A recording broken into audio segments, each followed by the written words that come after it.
in those days, right, we had this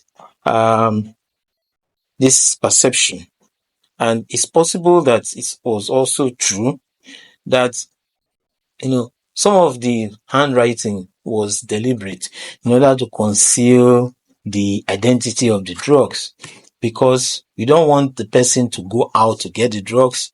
So we want the person to get the drugs within the hospital. And so the prescription was written in such a way that it's only the pharmacy in that hospital that can read it. We had that. Now, that one, it doesn't goes against the principle of patient autonomy and consent. Patient has a right to agree to your treatment. The patient has a right to know what treatment you are giving to them. So you have to explain to the patient, even when writing the prescription, before writing or after writing, you say, okay, I'm giving you some antibiotics, some anti-malaria, I'm giving you drugs for hypertension or diabetes or whatever. You tell them what drugs you are giving and for how long you are giving them. And if there are some common side effects of those drugs, you explain to them. So the patient has the right to know. That's the principle of autonomy. And the patient has to consent to the treatments you are offering, right? And so, using those principles, now, it is not ethical for you to hide what you are doing for the patient. So, if that was a practice before, that one is no longer encouraged. The patient has to know what treatment he or she is receiving. And it is important. And you as a patient, you should know your rights. The patient should know his or her rights. You have a right of autonomy to know what is being done for you and for you to decide. If you have the mental capacity and you are of age, you should be able to decide your own treatment. You should be able to decide whether or not you agree to the treatments that you are receiving. And so, patients now should know what they are being treated for and what treatments they are receiving. I've seen patients, educated patients, people who can read, who are well informed, and they are given treatment, they don't know what treatment they are giving. You see patients who are giving injections and they don't know what injection they are giving. For what? Whether it's for malaria or antibiotics, they don't know what injection, they just know they are giving injection. That is not appropriate. First, you have the right to know. Then you have the right to ask.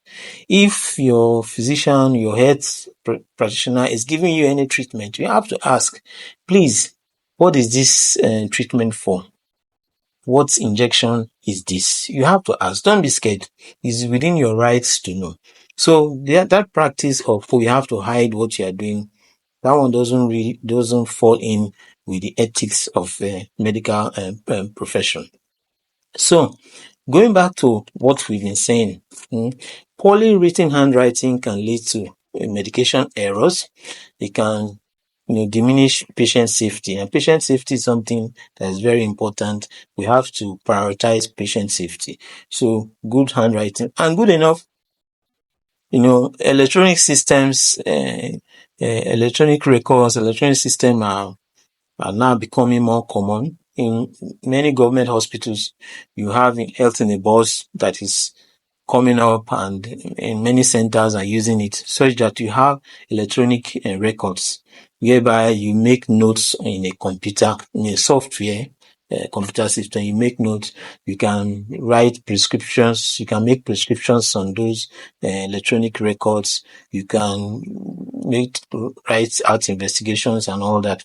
Though there are still some limitations, in some cases you still have to fill out forms. So with the more availability of electronic health records, it will help to reduce some of these problems. Now, so what should you do if you are a health practitioner, right? First, you ask yourself, you don't want to cause harm to the patient. You want to reduce medication errors. You want to do what is of greatest benefit to the patient. So take note of the notes, the things you are writing out.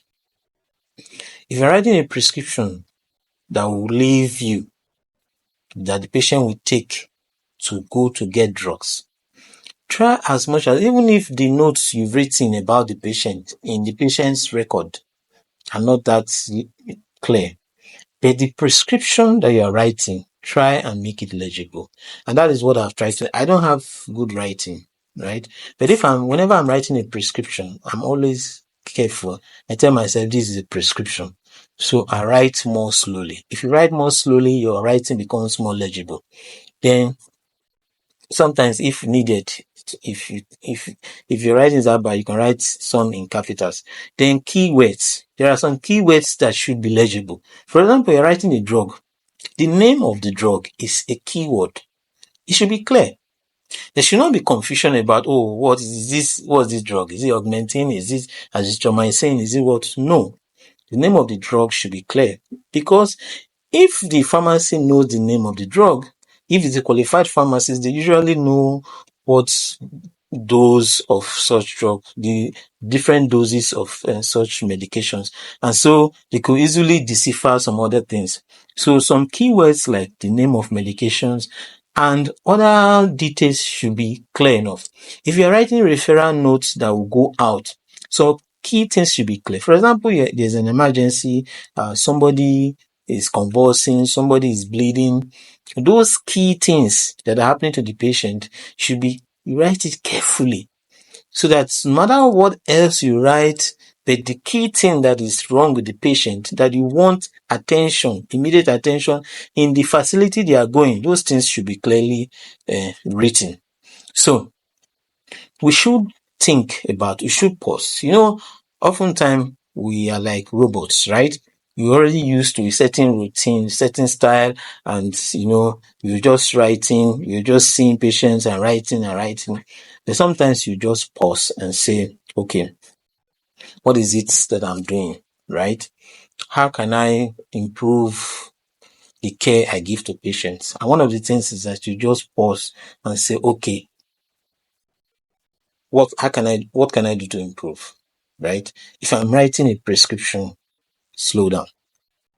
If I'm writing a note that's going up, like a referral note, slow down. So that no matter whatever rush you have in other things, you slow down and write notes that are going out, because you know that the notes that are going out to the patient that will be received by pharmacies or other facilities, the patient will benefit more if those facilities, if those health personnel can read what was written in those notes. So it's important that we improve on our handwriting.